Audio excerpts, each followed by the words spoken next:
जय श्री कृष्णा। राधे राधे दोस्तों, स्वागत है हमारे चैनल तेरा सफर में। तो दोस्तों, वेदों और पुराणों में आने वाले समय यानी भविष्य को लेकर भी कई बातें कही गई हैं, जिससे इंसान को इन बातों का संकेत मिलता रहता है कि आने वाला युग अपने साथ साथ क्या क्या लेकर आएगा।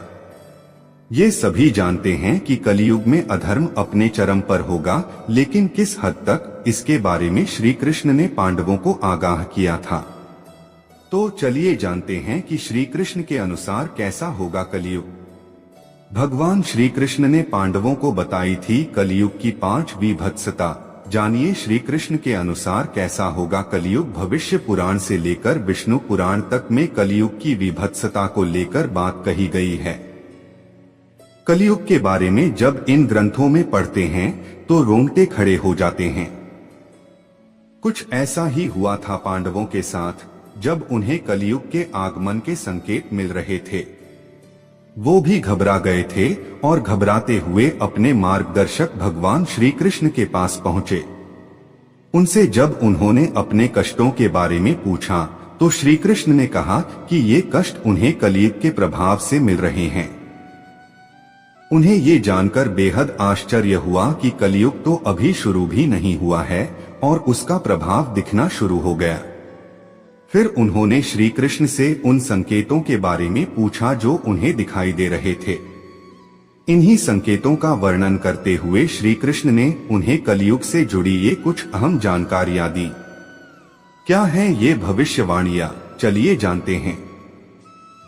पहला, जब युधिष्ठिर ने पूछा कि हे माधव, मैंने 2 सूंड वाले एक गज को देखा, इसका क्या अर्थ है? तो इस पर श्री कृष्ण ने कहा कि बड़े भैया, इसका अर्थ है कि कलयुग में लोगों का दोहरा शोषण होगा।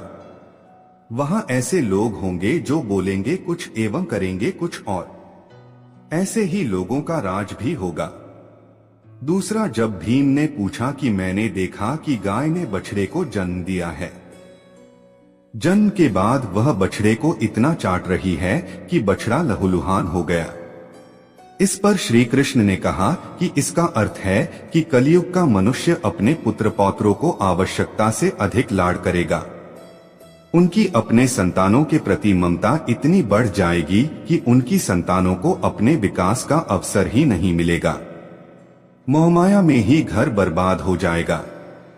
तीसरा, जब अर्जुन ने पूछा कि हे माधव, मैंने देखा कि एक पक्षी के पंखों पर वेद की ऋचाएं लिखी हुई हैं और वह पक्षी मुर्दे का मांस खा रहा है, इसका क्या अर्थ है? तो इस पर श्री कृष्ण ने मुस्कुराते हुए कहा, पार्थ, कलयुग में ऐसे लोग रहेंगे जो बड़े ज्ञानी और ध्यानी कहलाएंगे। वे ज्ञान की चर्चा तो करेंगे लेकिन उनके आचरण राक्षसी होंगे।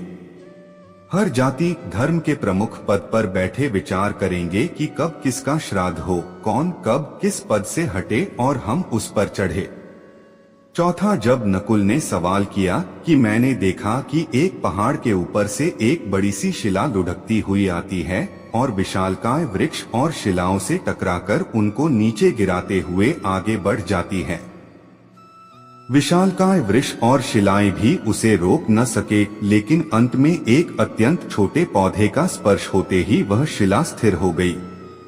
इस पर श्री कृष्ण ने कहा कि कलयुग में मानव का मन पतित होकर इस शिला की भांति ही नीचे लुढ़केगा। यह पतित जीवन धन की शिलाओं से नहीं रुकेगा, न ही सत्ता के वृक्षों से रुकेगा, लेकिन हरि नाम के एक छोटे से पौधे से मनुष्य जीवन का पतन होना रुक जाएगा।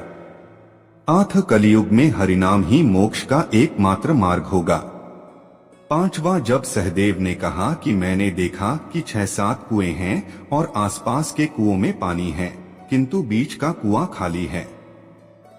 बीच का कुआं गहरा है फिर भी पानी नहीं है।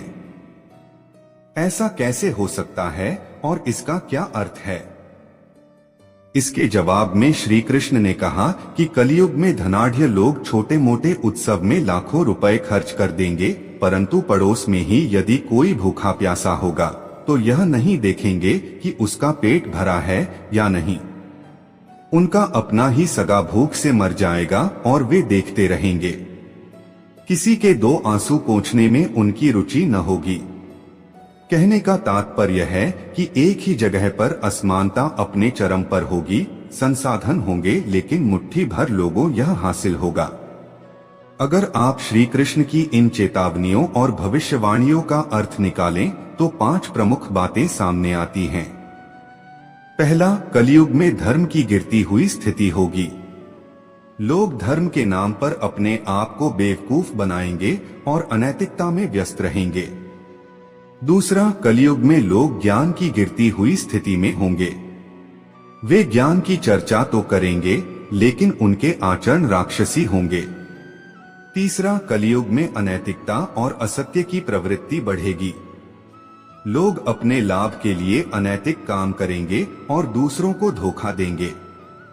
चौथा, कलयुग में ध्यान और जप नाम की महत्वपूर्णता होगी।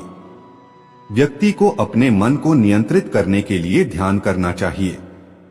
पांचवा, कलयुग अकाल, भूखमरी, अमानवता, हिंसा, लालच इत्यादि अपने चरम पर होगा।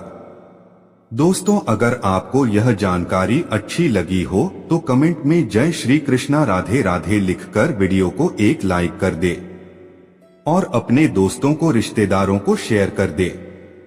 और ऐसी ज्ञानवर्धक मोटिवेशनल वीडियो को हर रोज देखने के लिए आप सभी लोग हमारे चैनल तेरा सफर को सब्सक्राइब कर सकते हैं।